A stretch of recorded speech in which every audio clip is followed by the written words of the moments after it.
ಸುಮಾರು 7 ಗಂಟೆಯಿಂದ ಅಂದರೆ 7 ಗಂಟೆಗಳ ಕಾಲ 10:15 ಶುರು ಮಾಡಿ ಈಗ 10 ನಿಮಿಷ ಮುಂದೆ ಈ ಸಭೆನ ಅಂತ್ಯ ಮಾಡಿದ್ದೇನೆ. DC, SP, CO, DFO ಅವ್ರ ಜೊತೆಗೆ ಎಲ್ಲ ನಮ್ಮ ಸರ್ಕಾರದ ಹಿರಿಯ ಅಧಿಕಾರಿಗಳು ಯಾರು ನಮ್ಮ ಸೆಕ್ರೆಟರಿಯೇಟಲ್ಲಿದ್ದಾರೆ, ಆಡಳಿತ ವ್ಯವಸ್ಥೆಯಲ್ಲಿ ಯಾರು ಭಾಗಿಯಾಗ್ತಾರೆ ಅವರೆಲ್ಲರೂ ಕರೆದು ಮೊದಲ ಸಭೆಯನ್ನು ಮಾಡಿದ್ದೇವೆ. ನಮ್ಮೆಲ್ಲರದು ಕೂಡ ಒಂದೇ ತಂಡ, ಟೀಮ್ ಕರ್ನಾಟಕ ಆಗಿ ಕೆಲಸ ಮಾಡೋಣ ಅಂಥೇಳಿ ಎಲ್ಲರೂ ಕೂಡ ಮನವಿಯನ್ನು ಮಾಡಿದ್ದೇನೆ. ಜನ ನಮ್ಮ ಮೇಲೆ ಭಾಳ ನಿರೀಕ್ಷೆಯನ್ನು ಮಾಡಿದ್ದಾರೆ.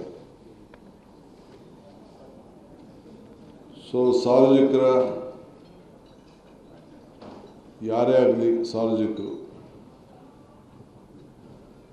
ಅವರ ಸಮಸ್ಯೆಯಿಂದನೇ ನಮ್ಮ ಹತ್ರಕ್ಕೆ ಬರ್ತಾರೆ. ಸಮಸ್ಯೆ ಇಲ್ಲಾಂದರೆ ಯಾರು DC ಆಫೀಸ್ಗಾಗಲಿ, ಸೆಕ್ರೆಟರಿಯೇಟ್ಗಾಗಲಿ, ತಾಲೂಕು ಆಫೀಸ್ಗಾಗಲಿ, ವಿಲೇಜ್ ಅಕೌಂಟೆಂಟ್ ಆಗಲಿ, PDO ಆಫೀಸ್ಗಾಗಲಿ ಬರುವುದಿಲ್ಲ.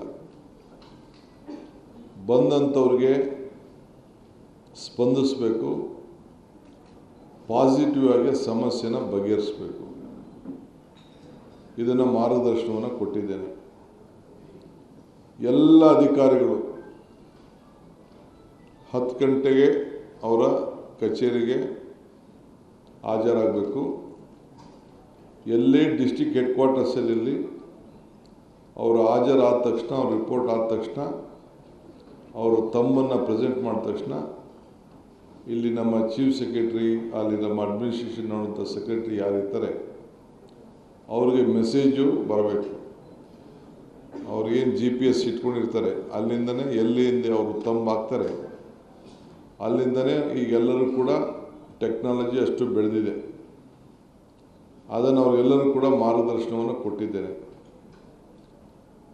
ವಿಲೇಜ್ ಅಕೌಂಟಿಂದ ಹಿಡಿದು, ರೆವಿನ್ಯೂ ಇನ್ಸ್ಪೆಕ್ಟ್ರಿಂದ ಹಿಡಿದು, PDO ಇಂದ ಹಿಡಿದು ಯಾವುದೇ ಇಲಾಖೆ ಅಧಿಕಾರಿಗಳು, ಜಿಲ್ಲಾಧಿಕಾರಿವರೆಗೂ ಕೂಡ ಪೊಲೀಸರಿಗೆ ಎಲ್ಲರೂ ಕೂಡ ಅವರವ್ರ ಹೆಡ್ ಕ್ವಾರ್ಟರ್ಸಲ್ಲಿ ಕಂಪಲ್ಸರಿ ಇರಲೇಬೇಕು. ಅವ್ರದ್ದೊಂದು ಅಡ್ರೆಸ್ಸು, ಪುಸ್ತಕ, ಮನೆ ಅಡ್ರೆಸ್ಸು, ಫೋನ್ ನಂಬರು ಎಲ್ಲ ಕೂಡ ವೆಬ್ಸೈಟಲ್ಲಿ ಮತ್ತು ತಾಲೂಕುಗಳಲ್ಲಿ ಲಭ್ಯ ಇರಬೇಕು. ಅದನ್ನು ತಿಳಿಸಿದ್ದೇನೆ.